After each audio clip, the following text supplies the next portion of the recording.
Hello. आज आपको पता चलेगा कि कितना साल पुराना है। कई वयस्क और बच्चे सांता क्लॉस को जानते हैं, जो नए साल, चमत्कार और जादू का प्रतीक है। सांता क्लॉस के बिना सर्दियों के मौसम की कल्पना करना असंभव है। इसके अलावा हर कोई उसके अद्भुत उपहारों की प्रतीक्षा कर रहा है। बहुत से लोग जानते हैं कि उनकी पोती स्नो मेडेन है और वह खुद बर्फ और ठंड का विजेता है। हालांकि कई ऐसे तथ्य हैं जिनके बारे में अभी तक बहुत से लोगों को पता नहीं है और जिनके बारे में सुना भी नहीं है। सांता क्लॉस की आधिकारिक आयु कहीं भी इंगित नहीं की गई है, लेकिन यह लगभग 1500 से 2000 वर्षों की सीमा में भिन्न होती है। वसीली साइप्रस में रहने वाले सांता क्लॉस का आधिकारिक नाम है। सांता क्लॉस के रिश्तेदार न केवल स्नो मेडेन की पोती हैं, बल्कि जिमुश्का की पत्नी भी हैं।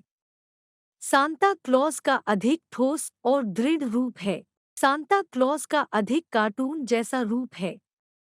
एक लाल फर कोट और पुराने महसूस किए गए जूते सांता क्लॉस की छवि में इन दो विशेषताओं को 700 वर्षों से एक दूसरे के साथ जोड़ा गया है। यह प्राचीन स्लाव थे जिन्होंने एक देवता की छवि बनाई और उन्हें सांता क्लॉस की तरह किसी और को बुलाया। पुराने रूसी साम्राज्य में भी उन्होंने सांता क्लॉस की छवि बनाई, जो नए साल की पूर्व संध्या पर बच्चों के पास आता है और उपहारों और मिठाइयों का एक गुच्छा देता है।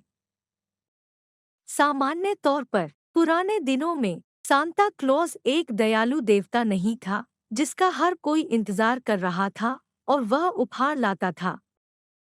इसके विपरीत वह आक्रामक और दुष्ट हुआ करता था। सोवियत काल में सांता क्लॉस अकेला था, बाद में एक पोती दिखाई दी और बाद में एक पत्नी भी। वास्तव में दो घर हैं, फादर फ्रॉस्ट के निवास, जो वेलिकी उस्तयुग और लैपलैंड में स्थित हैं। नए साल का मुख्य शुभंकर और प्रतीक निश्चित रूप से सांता क्लॉस है। सांता क्लॉस का अपना पालतू जानवर है, लेश्का नाम का एक सफेद हिरण। हॉलैंड में कोई सांता क्लॉज नहीं है। उनकी छवि को ब्लैक पीक में स्थानांतरित कर दिया गया है। इटली के इकलौते राज्य में एक महिला सांता क्लॉज का काम करती है। सांता क्लॉज हर जगह नहीं है। उदाहरण के लिए, वह फ्रीडम आइलैंड पर नहीं है। राजा बच्चों के लिए उपहार लाते हैं। सांता क्लॉज हर साल 18 नवंबर को अपना जन्मदिन मनाते हैं। जब सांता क्लॉज अपने नए साल की यात्रा विभिन्न राज्यों और देशों के बच्चों के लिए करता है, तो उसका साथी हिरन रूडोल्फ होता है, जो बात करना जानता है। फिनलैंड में सांता क्लॉज के रूप में एक वनवासी का प्रतिनिधित्व किया जाता है। कई बच्चे अभी भी सांता क्लॉज और सांता क्लॉज को भ्रमित करते हैं, हालांकि उनमें कई विशिष्ट विशेषताएं हैं। एक सूक्ति और एक ब्राउनी की आड़ में सांता क्लॉस का प्रतिनिधित्व नॉर्वे और स्वीडन में किया जाता है। पूर्वी स्लावों के अनुसार सांता क्लॉस ठंड की आत्मा है। वह स्थान जहां सांता क्लॉस को अक्सर चित्रित किया जाता है, वह है नए साल का डाक कार्ड। फिक्शन में पहली बार फादर फ्रॉस्ट का वर्णन भी एफ. दोस्तोवस्की ने किया था। मोरोज को सांता क्लॉस के परदादा हैं। पहले सांता क्लॉस की छवि बिना दाढ़ी के प्रस्तुत की जाती थी। 1860 में अमेरिकी कलाकार थॉमस नाइट ने सांता क्लॉस को लंबी सफेद दाढ़ी के साथ चित्रित करने का फैसला किया।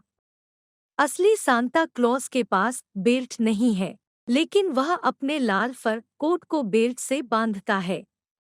सांता क्लॉस कभी भी किसी को अपने बैग के पास नहीं जाने देते और न ही वह किसी पर भरोसा करते हैं और न ही किसी को देते हैं। कैथोलिकों के पास नए साल की छुट्टी नहीं है, इसे सेंट सिल्वेस्टर डे कहा जाता है। उनके पास सांता क्लॉस भी नहीं है। शायद बहुत से लोग जानते हैं कि सांता क्लॉज आज्ञाकारी बच्चों के पास आता है और केवल रात में, लेकिन यह एक तथ्य है। वैज्ञानिकों की राय और शब्दों के अनुसार सांता क्लॉज मौजूद नहीं है और वे केवल उसके बारे में आविष्कार और परियों की कहानियों के साथ आते हैं। कई माता-पिता जब वे अपने बच्चों को सांता क्लॉज के अस्तित्व और जीवन और उससे जुड़े सभी तथ्यों के बारे में बताते हैं, तो वे खुद एक काल्पनिक बचपन में चले जाते हैं, जहां उनके माता-पिता ने भी उन्हें सांता क्लॉज के बारे में बताया। केवल क्रिसमस पर आने से पहले सांता क्लॉज हमेशा नए साल का शुभंकर नहीं था। मूल रूप से देश के सभी बच्चे सांता क्लॉज में तब तक विश्वास करते हैं जब तक वे 7 साल के नहीं हो जाते। स्वीडन में दो लोग हैं जिन्हें सांता क्लॉज माना जाता है, एक रूखा बूढ़ा और एक बौना। हर जगह सांता क्लॉज हिरन के साथ बेपहियों की गाड़ी पर नहीं उड़ता है। उदाहरण के लिए हॉलैंड में वह जहाज से आता है।